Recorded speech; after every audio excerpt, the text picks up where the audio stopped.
Hello, my name is Trevor Adams. I am the QEP, and today we'll be conducting the broad jump test assessment. So the purpose for this assessment is to measure the explosive power within the client's legs. So the equipment used, usually in a gym we would use a jump mat, but unfortunately that's not available for us. So at home you can use any piece of tape that clearly defines the start line, and you can use a measuring tape to define how far the client has jumped. Also for the QEP, any long straight stick to measure behind the client's heels after they've jumped, that also works.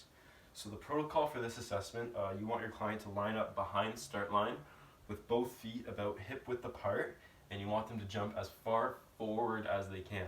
One thing you want to remember though is if they jump with one foot or if they land with one foot, that jump does not count. They must jump with both feet and they must land with both feet as well. So this is what one of the jumps looks like. So as a QEP, after my client has jumped, I would take my long stick and I would measure right behind their heels to see how far they jump. Another thing you want to remember as a QEP, if your client jumps and they fall backwards or forwards, that jump does not count and they must start again. So some tips to help your clients get their maximal distance. As well, they're in their load up, tell them to squat down as far as possible just to get the maximal power out of their legs.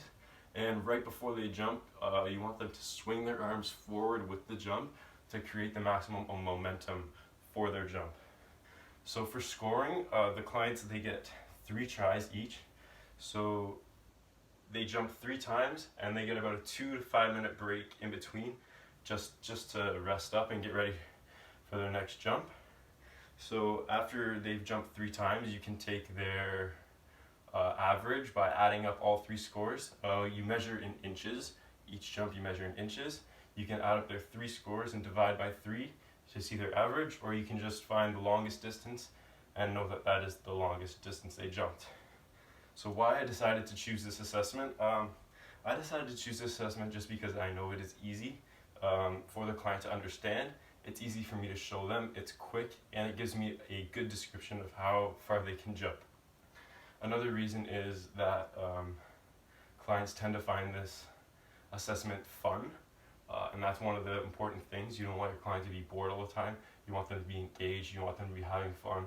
So an assessment like this that keeps them engaged and keeps them having fun, that's a good assessment to have. Thank you and have a good day.